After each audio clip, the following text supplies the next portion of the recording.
স্বামী হয়তো খুব বেশি পরিমাণ চায়, স্ত্রী মোটেই চায় না, তেমন কম চায়। কতটা পরিমাণ স্বামীর দাবি করার অধিকার আছে? মাসে একবার অথবা সপ্তাহে একবার বা দিনে দুইবার, কতবার? গোসল করাটা জরুরি হচ্ছে সালাতের জন্য, কোরআন তিলাওয়াতের জন্য, শুদ্ধ হওয়ার জন্য। সহবাস করার পরপরই গোসল করা জরুরি হয় না। আসসালামু আলাইকুম ওয়া রাহমাতুল্লাহি ওয়া বারাকাতুহু। প্রিয় দর্শক, দিনে রাতে কতবার স্ত্রী সহবাস করা যাবে? আমাদের কাছে অনেকেই এই প্রশ্নটি রেখেছে যে দিনে ও রাতে কতবার স্ত্রী সহবাস করা যাবে, 2 বার, 4 বার, 3 বার নাকি কতবার? সে বিষয়ে আজকে আমরা জানবো ইনশাআল্লাহ। আজকে আমাদের বিশেষজ্ঞ প্যানেলে বাংলাদেশের বিজ্ঞ 3 জন আলেম রয়েছেন। এই 3 জন বিজ্ঞ আলেমের কাছ থেকে কোরআন ও হাদিসের রেফারেন্স সহ আমরা জানবো যে দিনে ও রাতে স্ত্রী সহবাস করা কয়বার উত্তম এবং কয়বার করা জায়েজ আছে, সে বিষয়ে আজকে আমরা জানবো ইনশাআল্লাহ। প্রিয় দর্শক, চলুন আমরা একে একে তাদের বক্তব্যগুলি শুনে আসি। আমরা শুরুতেই শেখ আব্দুর রাজ্জাক বিন ইউসুফের বক্তব্যটি শুনে আসি। তোমাদের স্ত্রী তোমাদের ক্ষেত, তোমরা তোমাদের স্ত্রীর নিকটে আসো তোমাদের ইচ্ছা মতো। যে অবিবাহিত ছেলেমেয়ের পড়া নিষেধ, হেডলাইন যে দেখে সেই পড়ে, তার মানে হেডলাইনই ভুল। এখন কি লেখা আছে কয়েক পৃষ্ঠা পর্যন্ত উনি লিখলেন, সফরের পূর্বে যদি স্ত্রী মিলন হয় তাহলে ছেলে টেরা হবে, চন্দ্রগ্রহণে যদি স্ত্রী মিলন হয় চন্দ্রগ্রহণের সময় তাহলে ছেলে ল্যাংড়া হবে, সূর্যগ্রহণের সময় যদি স্ত্রী মিলন হয় তাহলে ছেলে খোড়া হবে। আল্লাহর কসম, লেখকের এই হেডলাইন সহ একটি কথাও সত্য নয় এবং সরাসরি কথাগুলি কোরআন মাজিদের বিপরীত। সাহুকুম হারফুল্লাকুম ফাতু হারফাকুম আন্না শাইতুম। তোমাদের স্ত্রী তোমাদের জমি, তোমাদের স্ত্রী তোমাদের ক্ষেত, তোমরা তোমাদের স্ত্রীর নিকটে আসো তোমাদের ইচ্ছা মতো। সকালেই কি, বিকেলেই কি, দুপুরেই কি, ভরা পেটেই কি, চন্দ্রগ্রহণ লাগলেই কি, সূর্যগ্রহণ লাগলেই কি, আর না লাগলেই কি। এ কথা আল্লাহ তাআলা বলেন। বানি ইসরায়েলের কাহিনী বলো কোনো দোষ নেই, হাজার হাজার বছর আগেকার কথা। ইশতারা রাজুলুন মিন রাজুলিন আকারান। একটা লোকের কাছে জমি কিনে নিল। জমি কিনে নেওয়ার পরে জমি চাষ করতে গিয়ে সেই জমিতে একটা স্বর্ণের পাতিল পেল। এখন স্বর্ণের পাতিলটা নিয়ে জমিকে ক্রেতা বিক্রেতাকে বলছে, আপনার কাছে আমি জমি কিনে নিয়েছি, স্বর্ণ কিনে নিনি, অতএব আপনি এই স্বর্ণের পাতিল নেন। তখন জমি বিক্রেতা বলছে, জমি বিক্রি করেছি, জমিতে যা ছিল সব কিছু বিক্রি করেছি, আমি স্বর্ণের পাতিল নেব না। হাজার হাজার বছর আগেকার কাহিনী হলে কি হবে? সত্য কাহিনী। আল্লাহ রাসূল সাল্লাল্লাহু আলাইহি ওয়াসাল্লাম বললেন, আমার বানি ইসরায়েলের কাহিনী বলো কোনো দোষ নেই। 2 নম্বর বাক্য বলার পরে 3 নম্বর বাক্যটি বলছেন, কেউ যদি কোনো কথা আমার নামে বলে, কেউ যদি কোনো কথা আমার নামে ধাবিত করে, আমার নামে চালিয়ে দেয়, সেই কথা যদি আমার না হয় তাহলে তার থাকার জায়গায় জাহান্নাম। হুজুর ভুল বুঝেছেন, হুজুর বুঝতে পারেননি আমার বক্তব্য। হুজুর মানুষ মনে করেছেন বিরোধিতা করলেই সফলতা আসা যায়। হুজুর বলছেন, ইমাম আহমদ বিন হাম্বল 40 লক্ষ হাদিসের 10 লক্ষ হাদিসের হাফেজ ছিলেন, তারপরেও বক্তব্যে চ্যালেঞ্জ দিতে পারেননি। আর এখনকার সাধারণ আলেম বক্তব্য চ্যালেঞ্জ দিয়ে যায়। হুজুর বুঝতে পারেননি আমি কোথায় চ্যালেঞ্জ দিয়েছি। আমি ওই সময় বলেছি আম গাছ একদম ধরতে পারে যখন বলেছি হাদিস বুখারী মুসলিম। হুজুর বুঝতে না পারে বদনাম করে বেড়াচ্ছে। স্বামীর স্ত্রীর সহবাসের নিষিদ্ধ সময়ও আছে, তবে 5টা সময় সহবাস করা যাবে না। এই 5টা সময় ছাড়া সব সময় সহবাস করা যাবে। মাসিক চলাকালীন সময় স্ত্রীদের সাথে সহবাস করা যাবে না, কিন্তু ইহুদি খ্রিস্টানরা ভালো করে এই সময় সহবাস করে না, এই সময় করা যাবে না। রোজা থাকা অবস্থায়, 4 নম্বর ইতিকাফ অবস্থায়, বাইতুল্লাহ তাওয়াফরত অবস্থায়, 5 নম্বর নেফাসের সময়, সন্তান প্রসবের পরে যখন রক্ত যায় ওই সময় সহবাস করা যাবে। এই সময়গুলোতে আল্লাহর নির্দেশ যে তোমরা স্বামী আর স্ত্রী সহবাস করবে না। সন্তান প্রতিবন্ধী হয়, সন্তান কালো হয়, সন্তান অসুস্থ হয়, এইরকম কথা নাই। স্বামী যখন ডাকবে স্বামীর কাছে চলে আসবেন। কোন স্ত্রী যদি রান্না করে, রান্না বসায়, স্বামী যদি তাকে ডেকে রান্না বান্না ফেলে আসতে হবে, এটা হলো আল্লাহর আইন, নবীর সুন্নাহ। সহবাসের ব্যাপারে যে স্বামী হয়তো খুব বেশি পরিমাণ চায়, স্ত্রী মোটেই চায় না, তেমন কম চায়। কতটা পরিমাণ স্বামীর দাবি করার অধিকার আছে? মাসে একবার, মাসে একবার অথবা সপ্তাহে একবার বা দিনে একবার বা দিনে 2 বার, কতবার? জি, এ সম্পর্কে কি জানা আছে আপনারা বলেন। স্বামীর প্রয়োজন দিনে 3 বার, স্ত্রী পারে না, অসুস্থ, জুলুম হবে না উভয়ের সম্মতির মধ্যে? স্ত্রী সুস্থ, তারপরে বলছেন না সপ্তাহে 2 বার, বাস, তখন কি করবেন? তাহলে উভয়ের সম্মতিতে হইল না। উভয়ের সম্মতিতে সপ্তাহে 2 বার সুযোগ পাওয়া যাচ্ছে, কি করবেন? হ্যাঁ বলেন, তাহলে এই ফতোয়া ঠিক হল না, হলো? জি হ্যাঁ, শোনাই ভাষ্যকারদের ওলামায়ে কেরামদের ভাষায়, বড় বড় যারা ওলামায়ে কেরাম, আমরা তো ছাত্র তালেবে ইলম, তো ওলামাদের ভাষা শোনাই। বলছেন হাম্বলি ফিকহ আর রৌদুল মুরবে আর অন্যান্য ফিকহের কিতাবে রয়েছে, কমের পক্ষে বছরে কতবার করে সহবাস করা জরুরি, এই সর্বনিম্নটা নেন আগে। কি দলিল আছে? কোরআনে কারিমে আছে দলিল, কোরআনে কারিমে দলিল আছে। আগে যদি কোরআনে থাকে তো আমরা হাদিসে খুঁজবে না, পরে কোরআনে আছে শুধু হাদিসের রেফারেন্স দিয়ে ছেড়ে দিলেন, এটা অসম্পূর্ণ কথা, এটা দুর্বল কথা।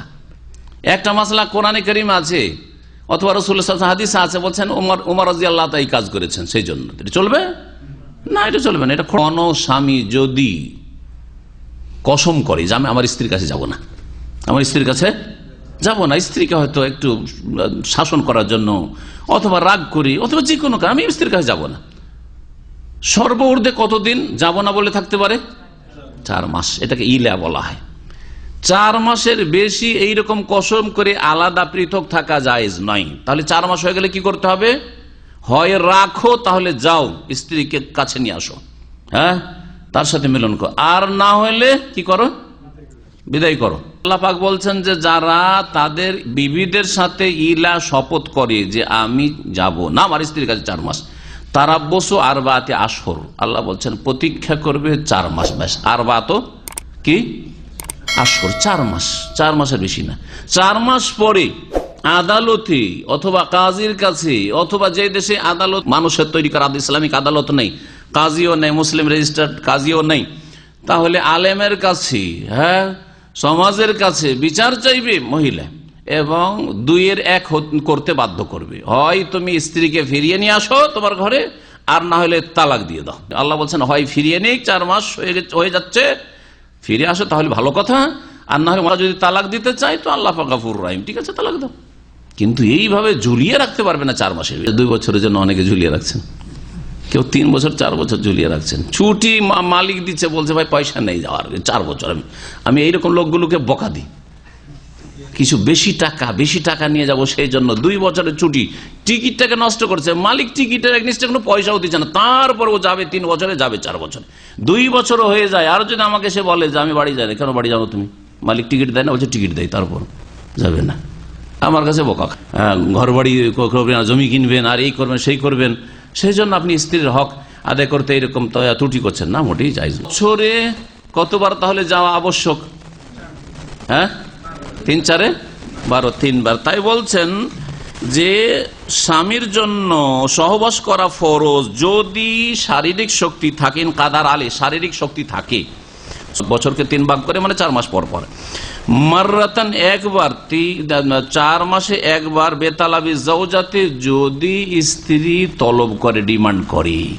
আর যদি স্ত্রী রিলিজ দিয়ে দেয়, আজকাল কফিল রিলিজ দেওয়া থেকে বুঝছেন কথাটি, তাই না? স্ত্রী রিলিজ দেওয়া মানে আমার প্রয়োজন নাই, ঠিক আছে, প্রয়োজন নেই। যাদের একাধিক স্ত্রী আছে আর হয়তো বড় স্ত্রী হয়তো বুড়িয়ে গেছে, অনেক সময় চলো অসুবিধা নেই, আমার প্রয়োজন নেই, তোমার ইচ্ছে, তুমি আমার ঘরে আসতে পারো, নাও আসতে পারো। যেই ব্যক্তি ইলাকারী তার ক্ষেত্রে আল্লাহ পাক 4 মাস সুনির্ধারণ করেছেন। সুতরাং 4 মাসের মধ্যে কমপক্ষে একবার শরীরে শক্তি থাকে, আর স্ত্রী যদি ডিমান্ড করে তাহলে আসতে হবে। পছন্দনীয় মত শেখের কাছে আন্নাল ওয়াত আল ওয়াজিব ইয়াকুনু বিকাদরি হাজাতিহা, ফরজ সহবাস হচ্ছে প্রয়োজন মাফিক, যতটা প্রয়োজন হয়।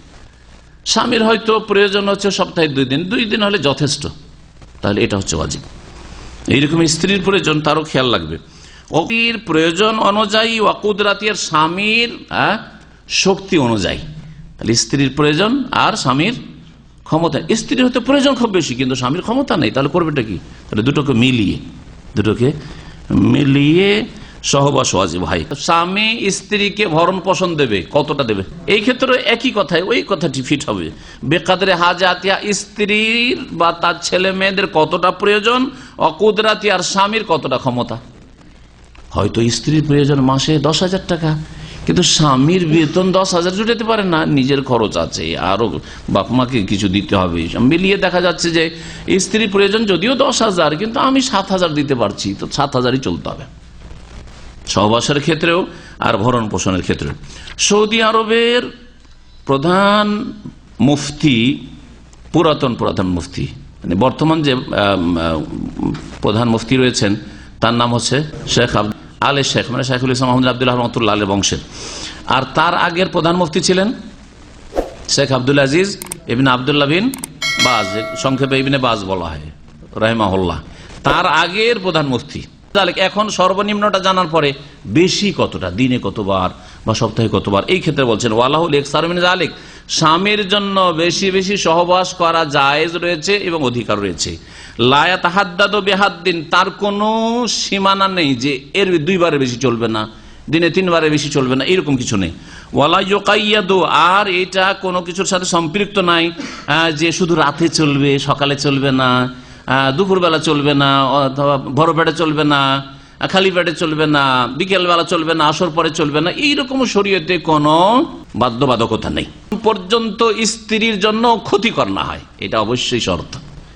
যদি দেখা যায় যে দুর্বল মহিলা আর স্বামীর একাধিকবার সহবাসের কারণে শারীরিক দিক থেকে সে ক্ষতিগ্রস্ত, তাহলে তখন ঠিক হবে না, তখন জায়েজ হবে না। যদি ক্ষতি হয়, বেশি সহবাসের কারণে ক্ষতি হয় স্ত্রীর, তাহলে জায়েজ হবে না, ক্ষতি করা জায়েজ হবে না। কারণ শরীয়তের নীতিমালার একটি হাদিস রয়েছে, লা দারারা ওয়ালা দিরারা। আপনি নিজের যেমন শরীর স্বাস্থ্যের খেয়াল রাখবেন, তেমন আপনার স্ত্রীর শরীর স্বাস্থ্যের খেয়াল রাখা ফরজ, আবশ্যক।